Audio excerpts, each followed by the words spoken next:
सभी साथियों को जय हिंद जय भारत।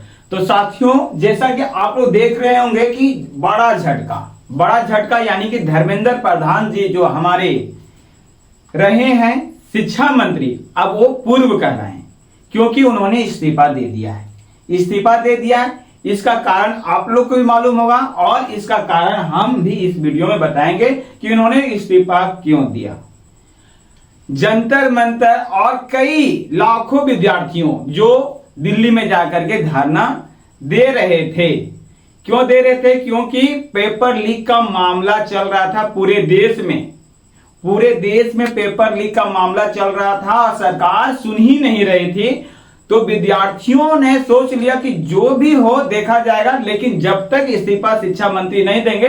शिक्षा मंत्री इस्तीफा देने का विद्यार्थियों का कारण भी था कि इस्तीफा क्यों दे। चलो, इसलिए बोल रहे थे कि जब आप एक परीक्षा को अच्छा से नहीं करवा पा रहे हैं, तो जब आपसे नहीं हो पा रहा, आपकी सरकार से नहीं हो पा रहा, जो आप शिक्षा की व्यवस्था को संभाल रहे हैं, अगर वह व्यवस्था आपसे नहीं हो पा रही है, एग्जाम अच्छा से आप दिलवा नहीं पा रहे हैं, नीट जैसे एग्जाम हो या एसएससी जीडी का एग्जाम हो या केंद्रीय विद्यालय का केवीएस हो या मतलब किसी भी तरह करके अन्य प्रतियोगी परीक्षा भी आपसे अच्छा से नहीं हो पा रहा है, तो आप उस पद लायक नहीं है। इसलिए बच्चों का मांग था कि आप किसी और को या कार्य भाग सौंप दे और आप इस्तीफा दे अगर आपसे नहीं हो पाता है। कारण यही था, जो सरकार उम्मीदें नहीं कर पा रही थी कि जंतर मंतर के माध्यम से दिल्ली में इतना सारा भीड़ लग जाएगा, ये मतलब उनके जो से ये आंकड़ा नहीं था।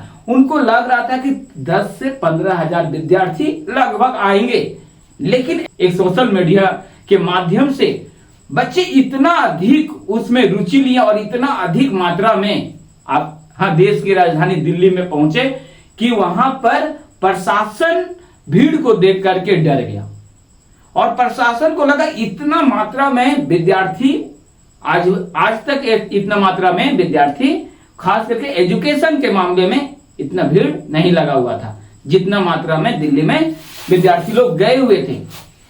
लेकिन उस भीड़ में भी कई विद्यार्थियों को मारा पीटा, कई तरह करके वर्षा भी पानी के बौछार करवाए गए, लेकिन बच्चों हार नहीं माने, डट कर खड़े रहे।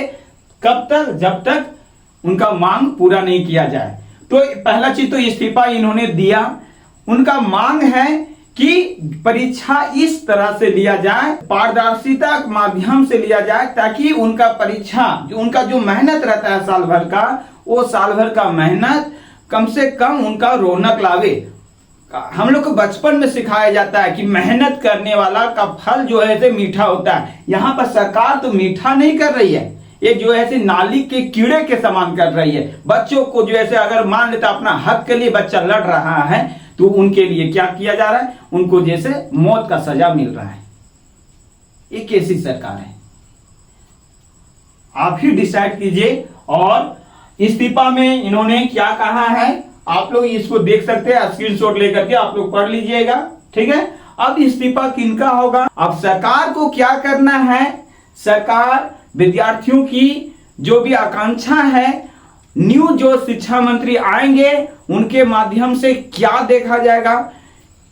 इसी कारण से हम कहेंगे कि भारत को तो झटका लगा है, लेकिन इस्तीफा देने से इसका समस्या का निवारण नहीं हो सकता है। साथियों, इस्तीफा देने से समस्या का निदान नहीं हो सकता है। इसका समस्या का निदान तभी होगा जब एक बेहतर शिक्षा मंत्री अगर देश में आए और उस पद को संभाले और शिक्षा को मजबूत नजरिए से जब देश में करेंगे, तभी हमारा देश एक गौरवशाली देश बनेगा।